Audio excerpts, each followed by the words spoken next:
كل ذنب وأتوب إليه لا حول ولا قوة إلا بالله العلي العظيم. اللهم صل على سيدنا ونبينا وشفيعنا وحبيبنا ومولانا محمد صلى الله عليه وعلى آله وأصحابه وبارك وسلم. أما بعد فأعوذ بالله من الشيطان الرجيم. بسم الله الرحمن الرحيم. ما آتاكم الرسول فخذوه وما نهاكم عنه فانتهوا واتقوا الله إن الله شديد العقاب. صدق الله مولانا العظيم. اللهم صل على سيدنا ونبينا وشفيعنا وحبيبنا ومولانا محمد صلى الله عليه وعلى آله وصحبه وبارك وسلم. সকল প্রশংসা আল্লাহ পাক রব্বুল আলামিনের জন্য জ্ঞাপন করছি, যিনি আপনাদেরকে আল্লাহ পাক রব্বুল আলামিন এশার নামাজ জামাতের সাথে পড়া তৌফিক দান করলেন এবং জামাতের সাথে নামাজ পড়ার পর আল্লাহর ঘরে বসে আল্লাহর প্রিয় রাসূল শ্রেষ্ঠ রাসূল হযরত মুহাম্মদ রাসূলুল্লাহ সাল্লাল্লাহু আলাইহি সাল্লামের জীবন বৃত্তান্ত সিরাত মাহফিল শোনার তৌফিক দান করেছেন। আলহামদুলিল্লাহ। আমরা আমাদের সিরাত মাহফিল এর ধারাবাহিকতা আলোচনা করতেছি। আমাদের সেই ধারাবাহিকতায় আমরা আজকে ইনশাআল্লাহ হযরত নবী করিম সাল্লাল্লাহু আলাইহি সাল্লাম তার প্রিয় চাচা আবু তালেবের সাথে সিরিয়ায় সফর করবেন, গমন করবেন, তার আলোচনা। গত সপ্তাহে আমরা আলোচনা করেছিলাম যে তার আম্মা জান কিভাবে ইন্তেকাল করলেন এবং তার চাচা আব্দুল মুত্তালিবের তিনি তার ছায় তারপর ছিলেন কিছুদিন। তার আব্দুল মুত্তালিব তার দাদাও ইন্তেকাল করলেন, অতঃপর তার চাচার অধীনস্থে তিনি এলেন। তো সেই চাচা তাকে সিরিয়া নিয়ে যাবেন। আচ্ছা, তো এখন হযরত নবী করিম সাল্লাল্লাহু আলাইহি ওয়াসাল্লাম এর বয়স যখন 12 বছর হলো, নবীজির বয়স কত বছর? 12 বছর বয়সে যখন উপনীত হন, তখন নবী করিম সাল্লাল্লাহু আলাইহি ওয়াসাল্লাম তার চাচার সাথে সিরিয়া যান। ঘটনা হলো, একবার হযরত আবু তালেব, তার চাচা আবু তালেব সে সিরিয়ায় যাওয়ার উদ্দেশ্য করলেন এবং যাওয়ার তিনি মনস্থ করলেন ব্যবসার উদ্দেশ্যে, ব্যবসার কাজে। শাম দেশ সিরিয়া, এখানে যাবেন তিনি ব্যবসার কাজে। তো তিনি রওনা হবেন। এমন সময় যখন তিনি ঘর থেকে বেরোলেন তার চাচা আবু তালেব, তখন নবীজি দৌড়ে এসে চাচাকে জড়ায় ধরলেন এবং বললেন, কি চাচা, আমিও যাব আপনার সাথে, আমি একা এখানে থাকবো না। তো তার চাচা আবু তালেব নবীজির এই জড়ায় ধরার কারণে তার মন একদম নরম হয়ে গেল, বিগলিত হয়ে গেল, না মায়ায় ভরে গেল যে ভাতিজা জড়ায় ধরছে, তার বাপ নেই, দাদা নেই, মা নেই, এতিম ভাতিজা আমার। তো জড়ায় ধরার কারণে তিনি একদম তার নরম হয়ে গেলেন এবং ভাতিজার প্রতি খুবই সে স্নেহপরায়ণ হয়ে উঠলেন। তাই তিনি বললেন, ঠিক আছে, কোনো সমস্যা নেই, তোমাকে আমি নিয়ে যাব। তিনি আর না করতে পারলেন না। বললেন যে আমি তোমাকে নিয়ে যাবো এবং চাই তুমি আমার সাথেই থাকো, তুমি আমার বিচ্ছেদে না থাকো, বরং আমার সাথে সাথে তুমি থাকবে, এটা আমি আর চাই। ঠিক আছে, তুমি আমার সাথে চলো।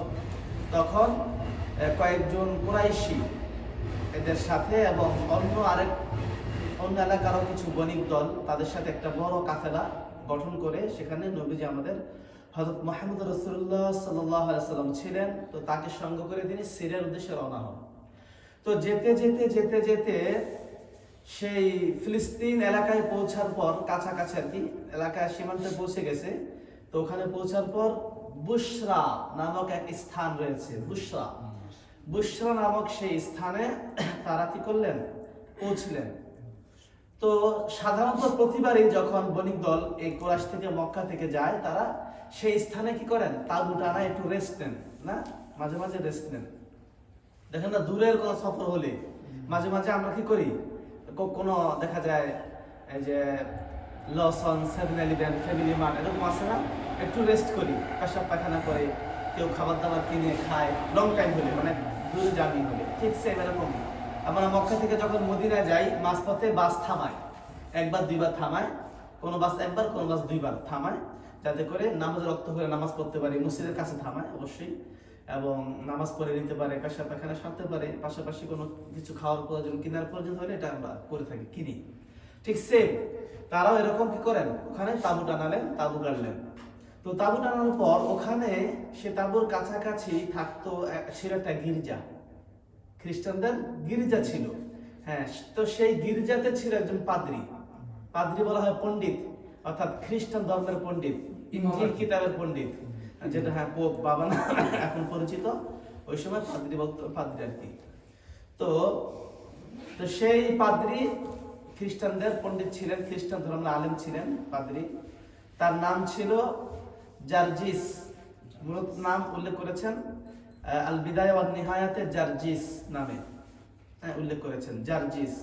তো এই জার্জিস পাদ্রীর ডাক নাম, যাকে সবাই যে নামে চিনে, সেটা হলো কি বুহাইরার রাহেব। কি নামে চিনে?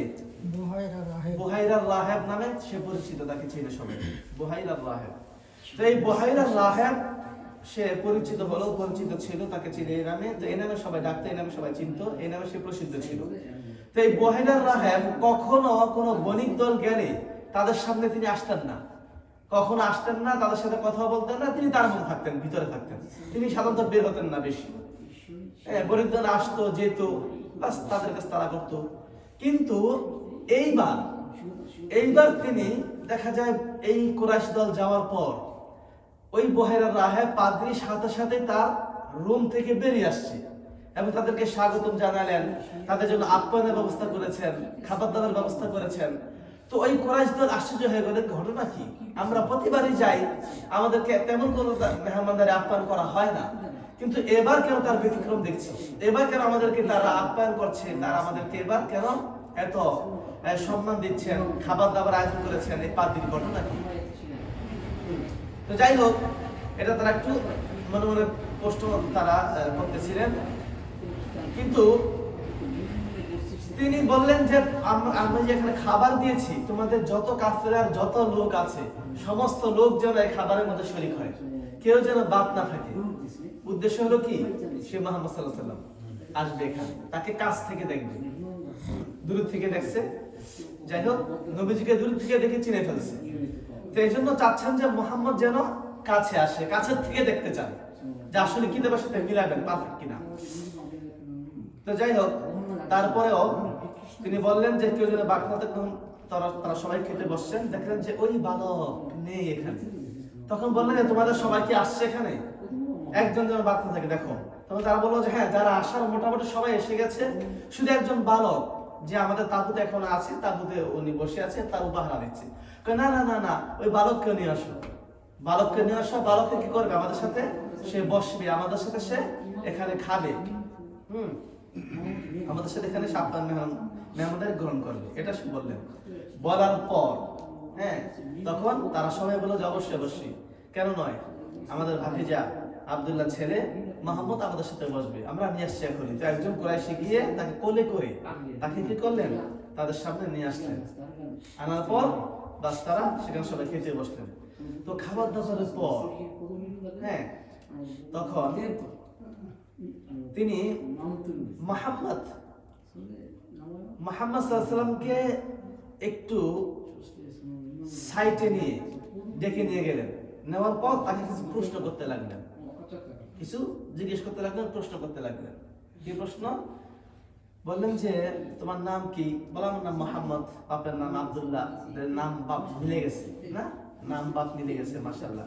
দাদার নাম আব্দুল মুত্তালিব, এটাও মিলে গেছে, এটাও আছে দাদার নাম সহ।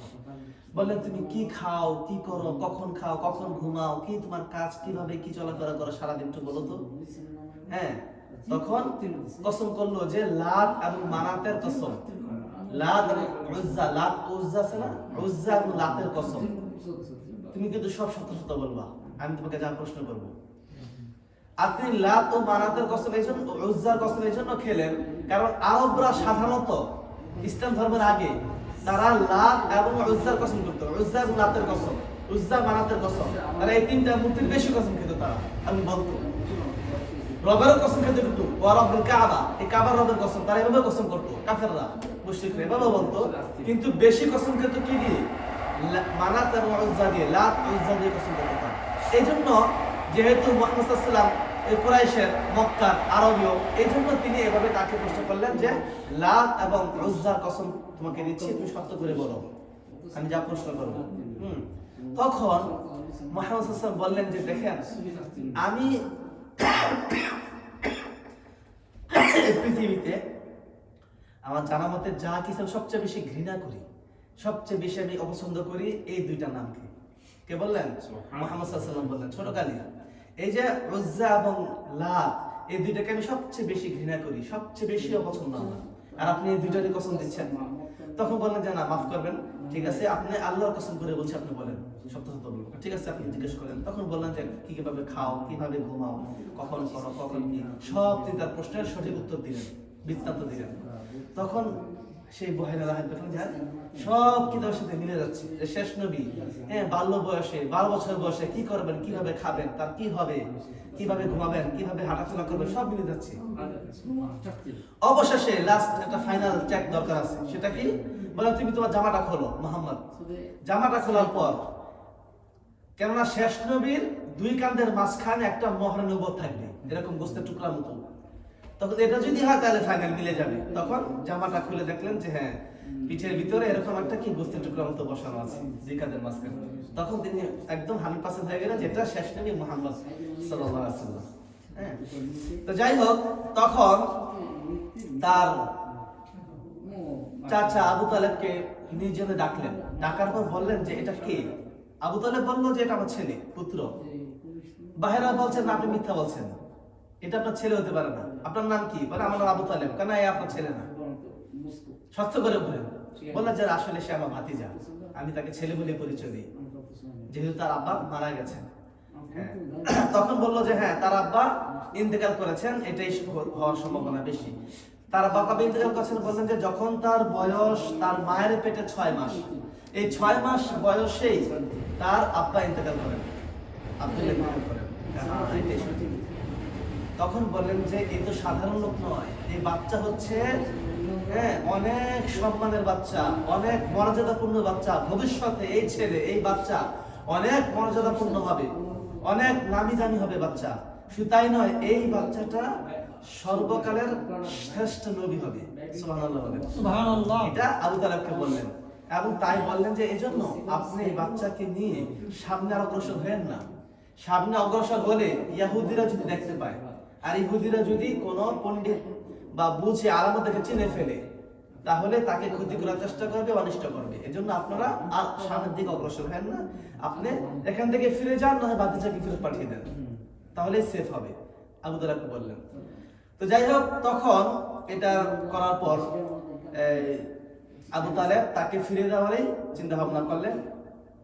তখন আবার ওই বাকি কুরাইশরা যে আশ্চর্য ঘটনা দেখলো, মেহমানদারি, যে বহেরা রাহাব এতদিন আমাদের কোনো মেহমানদারি করতেন না, কিছুই করতেন না, আজকে এত মেহমানদারি করলেন, ঘটনা কি একটু জানতে চাইলেন যে কি ব্যাপার বলেন তো।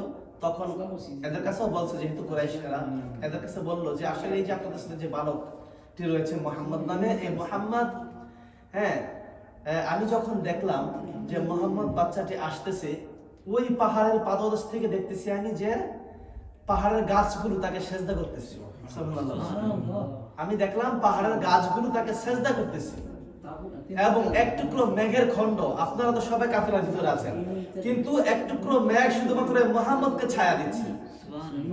এক টুকরো মেঘের খণ্ড মুহাম্মদকে কি দিচ্ছে? ছায়া দিতেছে, এবং গাছগুলো সেজদা করতেছে। আর এই গাছপালা, তরুলতা সেজদা করা, এটা কোনো সাধারণ মানুষ না, অবশ্যই এটা একমাত্র নবীদেরকে করে থাকে। যারা আল্লাহর নবী, যারা আল্লাহর রাসূল, আল্লাহর পয়গম্বর, এদেরকে শুধুমাত্র গাছ পালা সেজদা করে, আর সেই উপরের মেঘ তারা মারা তাদেরকে ছায়া দেয়। নবীদের সারা কাজকে এগুলো করে না। তাই আমি বুঝলাম যে সেটা শেষ নবী, শ্রেষ্ঠ নবী। এবং কিছু কিছু আমি তাদের দূর থেকে দেখে বুঝতে পারছি, এবং কাছে দেখে সব জিজ্ঞেস করার পর একদম এখন 100% শেষ নবী। তাই আমি আপনাদেরকে কি করলাম, এত মেহমানদারি করলাম এবং এত আপ্যায়ন করলাম, অন্য কোনো উদ্দেশ্য নয়। এটি ছিল আমার মেন কারণ। তাই আপনারা সবাই বাচ্চার প্রতি খেয়াল রাখবেন, মুহাম্মদের প্রতি, ওকে নিয়ে আর অগ্রসর হেন না, ফেরত পাঠিয়ে দেন। তখন এখানে দুইটা রাওয়াত আছে। কেউ কেউ বলেছেন যে এখানে এই আবু তালেব সে কারো একজনের সাথে ফেরত পাঠিয়ে দিয়েছিল মক্কাতে, কিন্তু আবার কেউ কেউ বলেছেন যে না, তাকে সামনে নিয়ে গেছিল, সামনে নিয়ে যাওয়ার পর সাথে সাথে নিয়ে গিয়ে আবু তালেব চিন্তা করে যা, যেহেতু এসে পড়েছি সামনে, এত দূরের সফর, নিয়েই যাই, তারপরে খুব তাড়াতাড়ি আমরা ফিরবো, কাজ শেষ করে, দেরি করবো না। এইভাবে সামনে যাওয়ার পর, সিরিয়াতে যাওয়ার পর সেখানেও 3টা ইয়াহুদি দেখে ফেলেছিল মোহাম্মদকে, দেখে চিনা ফেলেছিল। চিনার পর তার অনিষ্ট করতে চাইছিল, অনিষ্ট করার চেষ্টা করেছিল ওই ইয়াহুদিরা, অনিষ্ট করার চেষ্টা করছিল। তো ওই রেওয়াতে বলছেন যে বাহিরের রাহেব তাদের সাথে নাকি সেখানে সিরিয়া পর্যন্ত গেছিল, মোহাম্মদ নবীর সাথে সাথে তারা গেছিল। তখন বাহিরের রাহেব ওই 3জন ইয়াহুদিদেরকে বুঝাইছেন যে তোমরা দেখো কিতাবের সাথে মিলাও, তাওরাতের সাথে মিলাও, এটা শেষ নবী। যদি শেষ নবী হয় তো তোমাদের তাওরাতের কথা, তোমরা তাওরাত মানো, তাহলে তাওরাতের কথা অনুযায়ী তোমরা তাকে কেন হত্যা করবে? তাকে তোমরা তো বিশ্বাস করা উচিত, ঈমান আনা উচিত। তখন তারা সব আসলে তো তাওরাতের সাথে মিলাইলো, দেখলো যে হ্যাঁ সে শেষ নবী, তার কথায় তারা কোনো ক্ষতি করে নেই, তাকে বিশ্বাস করছে যে হ্যাঁ সে শেষ নবী হবে, এই বলে তারা বিশ্বাস করে নিয়েছে মুহাম্মদ সাল্লাল্লাহু আলাইহি ওয়াসাল্লামকে। তারা কোনো ক্ষতি করে নাই। তারপরও যেহেতু সবাই তো একরকম না, এই জন্য ক্ষতি হওয়ার আশঙ্কা রয়ে যায়। তাই তাড়াতাড়ি দেরি না করে আবু তালেব এবং তার দল বণিক দল সকলেই তারা কি করলেন, আবার সেই শাম থেকে, সিরিয়া থেকে মক্কাতে অনতি বিলম্বে প্রত্যাবর্তন করছে। মুহাম্মদ সাল্লাল্লাহু আলাইহি ওয়াসাল্লামকে নিয়ে তারা আবার মক্কাতে এসে পড়ছে। এভাবে আবু তালেব হযরত মুহাম্মদ সাল্লাল্লাহু আলাইহি ওয়াসাল্লামকে নিয়ে শামে সফর করলেন, এবং সফর থেকে যে পাদ্রী ঘটনা ঘটলো, একটা অলৌকিক ঘটনা ঘটলো, এবং এরপরে মুহাম্মদ সাল্লাল্লাহু আলাইহি ওয়াসাল্লামকে নিয়ে আবার কি করলেন, মক্কাতে প্রত্যাবর্তন করলেন। তো এটা আমরা জানলাম যে হযরত মুহাম্মদ সাল্লাল্লাহু আলাইহি ওয়াসাল্লামের, আমরা আজকে কি জানলাম এখান থেকে, যে নবী সাল্লাল্লাহু আলাইহি ওয়াসাল্লাম শ্রেষ্ঠ নবী, এবং এটা কি অমুসলিম, খ্রিস্টান, ইহুদিদের দ্বারাও প্রমাণিত হয়েছে, সরকার থেকে তাদের কিতাবের দ্বারা এটা প্রমাণিত হয়েছে। আল্লাহ পাক রব্বুল আলামিন আমাদের সবাইকে বেশি বেশি করে নবীজির সিরাত মাহফিলে বসার এবং শোনার, এবং নবীজির আখলাক, সাহাবাদের আখলাক আমাদের ভিতরে অর্জন করার তৌফিক দান করেন। আমিন।